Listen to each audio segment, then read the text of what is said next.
வலைக்கும் ஃப்ரெண்ட்ஸ், இன்றைக்கி நம்ம பார்க்க போகிறது என்னென்னு பார்த்தீங்கன்னா, அதாவது இது rose plant, pink colour rose plant. உங்கள் வீட்டில் நீங்கள் நினச்சிங்கன்னா ஃபுல்லாக ரோஸ் மரமாகவே வைக்கலாம். ரொம்ப ரொம்ப ஈஸியானது. அதனால் இந்த வீடியோவை முழுசாக பார்க்குறதுக்கு முயற்சி செய்யுங்க. ஃபர்ஸ்ட் ஆஃப் ஆல் இந்த மாதிரி கட்டிங், இந்த மாதிரி அதாவது ரோஸ்க்குண்டான காம்புங்களை ஃபுல்லாக கட் பண்ணி எடுத்துருங்க. நிறைய கட் பண்ணி எடுத்துகிட்டு அது உள்ளே கொஞ்சம் கொஞ்சம் இந்த மாதிரி டிப் பண்ணுங்கள். அதாவது ஒரு கம்பி வச்சுக்கிட்டு டிப் பண்ணிவிட்டு க்ளீனாக அது உள்ளே இந்த மாதிரி உள்ளே வச்சு ஃபர்ஸ்ட் ஆஃப் ஆல் இந்த மண்ணில் க்ளீனாக தண்ணி ஊற்றிடுங்க. அதாவது மண் கூட ரொம்ப இதாக இருக்கணும், சாஃப்டான மண்ணாக இருக்கணும், அதில் 3 மிக்ஸ் மண்ணாக இருக்கணும், அதில் காம்போஸ்ட் சேர்த்துருக்கணும். அப்புறம் அதில் க்ளீனாக இந்த மாதிரி டிப் பண்ணி எல்லாத்தையும் க்ளீனாக ஒன்று உள்ளே திணிச்சிட்டே போங்க. அப்புறமாட்டு இந்த மாதிரி ஃபுல்லாக கட் பண்ணி எல்லாத்தையும் டிப் பண்ணி நிறைய வச்சுருங்க. அதில் நான் அந்த சைடில் இருக்கிற லீவ்ஸ் எல்லாத்தையும் கட் பண்ணி எடுத்துருங்க. வச்சதுக்கு பிறகு ஃபுல்லாக அந்த மாதிரி வச்சுருங்க. அங்கே பாருங்கள், அதில் உள்ள மேலே இருக்கிற எல்லாத்தையுமே கட் பண்ணி எடுத்துருங்க. உங்களால் எவ்வளோ முடியுதோ அந்த மண்ணில் ஃபுல்லாக வைக்கிறதுக்கு முயற்சி செய்யுங்க. ஏன்னு பார்த்தீங்கன்னா ஃபுல்லாக அது வரதுக்கு கொஞ்சம் ஈஸியாக இருக்கும். எல்லாம் முடிஞ்சதுக்கு பிறகு இதில் க்ளீனாக மேலே இருந்து தண்ணி அழகாக ஊற்றி ஃபுல்லாக இது பண்ணிடுங்க. உள்ள வரைக்கும் போகிற மாதிரி தண்ணி ஊற்றி ஃபுல்லாக இது பண்ணிடுங்க. அதை ஊற்றுனதுக்கு பிறகு என்ன பண்ணு பார்த்தீங்கன்னா ஒரு நாளைக்காக வச்சுருங்க. அடுத்த நாள் பார்த்திங்கன்னா ஒரு ரோஸ் வந்துச்சு. அதாவது ஏற்கனவே அதில் மொட்டு இருந்துச்சு, அதனால் ரோஸ் வந்துச்சு.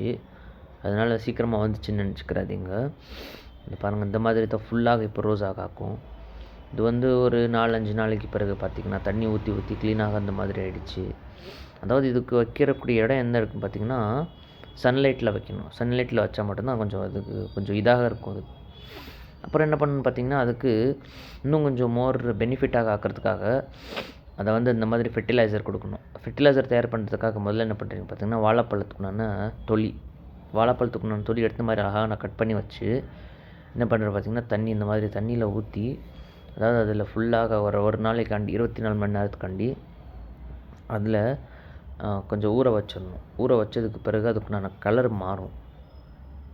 அந்த கலர் மாறினதுக்கு பிறகு அது நீங்கள் ஃபெர்டிலைசராக யூஸ் பண்ணலாம். அதாவது எல்லா மரத்துக்கும் யூஸ் பண்ணலாம். இந்த பாருங்கள், இந்த கலரில் ஆகிடுச்சு. அதாவது ஃபுல்லாக இதாகி கலர் மாறிடுச்சு. இந்த பாருங்கள், இந்த மாதிரி கலர் மாறினதுக்கு பிறகு இது என்ன பண்ணணும்னு பார்த்தீங்கன்னா ஒரு பெரிய தொட்டி எடுத்து அதில் ஊற்றிடுங்க. அதாவது தண்ணி கொஞ்சம் கூட இருக்கிற மாதிரி.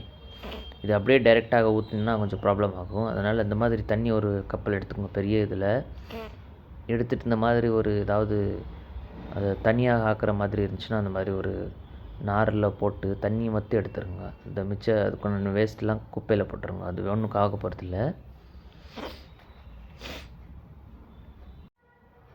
ஃபுல்லாக போட்டுட்டு நெக்ஸ்ட் வர ஸ்டெப் என்னென்னு பார்த்தீங்கன்னா அந்த தண்ணியை கொண்டு போய்ட்டு எல்லா மரத்துலையும் ஊற்றிடுங்க. கொஞ்சம் எல்லா மரத்துலையும் நீங்கள் ஊற்றலாம். இது எங்கள் வீட்டு அனார் பிளான்ட்டு, மற்றபடி நிறைய பிளான்ட்ஸ் எங்கள் வீட்டில் இருக்குது. எல்லா பிளான்ட்ஸையும் நான் போடுவேன். இது மாதத்தில் ஒரு வாட்டி இந்த மாதிரி ஃபெர்டிலைசர் தயார் பண்ணி போடுவேன். இதில் கூட போட்டதுக்கு பிறகு பாருங்கள் எவ்வளோ அழகாக வந்திருக்குது. சூப்பராக வந்திருக்குது. ஆனால் ரோஸ் இன்னும் வரல. இதுக்கு ரோஸ் வரதுக்கு கூட டைம் இருக்குது. இப்போ நெக்ஸ்ட்டு பாருங்கள், அதுக்கு அடுத்து ஸ்டெப் இது. இப்போ எவ்வளோ அழகாக வளர்ந்துருக்குதுன்னு பார்த்தீங்களா? சூப்பராக ரோஸ் மரம் வந்திருக்குது. இந்த மாதிரி உங்கள் வீட்டில் கூட வைக்கணும்னா ரொம்ப ஈஸியானது தான். ஒரு சின்ன தொட்டியில் கூட வைக்கலாம். இப்போ பாருங்கள், 2 ரோஸ் அழகாக வந்திருக்குது. இதே மாதிரி ரோஸ் வரத்துக்கு நிறைய டைம் ஆகாது, ரொம்ப கம்மி டைம் தான். இது ஒரு மந்த்துக்குள்ளே உள்ள இந்த ரிசல்ட் தான். இதில் கடைசியாக பார்த்திங்கன்னா இவ்வளோ ரோஸ் வந்துச்சு. அதாவது சின்ன சின்ன காம்பு தான் நம்ம வச்சோம். இவ்வளோ ஹனம் வந்துச்சு பார்த்திங்களா? இதே மாதிரி நீங்கள் வீடு ஃபுல்லாக வெறும் ரோஸ் மரமாகவே வச்சு ஃபுல்லாக வீடை பார்க்குறதுக்கு ஒரு பூந்தோட்டமாக வைக்கலாம். நீங்கள் அதிகமாக செடிகள் வைக்க கூட தேவையில்லை. இது மட்டும் வைக்கணும்னு நினச்சா கூட வைக்கலாம். சூப்பராக இருக்குது. மேலே விபரத்துக்கு நம்ம சேனலில் சப்ஸ்கிரைப் மட்டும் பண்ண மறந்துடாதீங்க. Abdul Basith planting ideas. இது மாதிரி நிறைய ஐடியாஸ் உங்களுக்கு கிடச்சிக்கிட்டே இருக்கும். தேங்க்யூ. அஸ்ஸலாமு அலைக்கும்.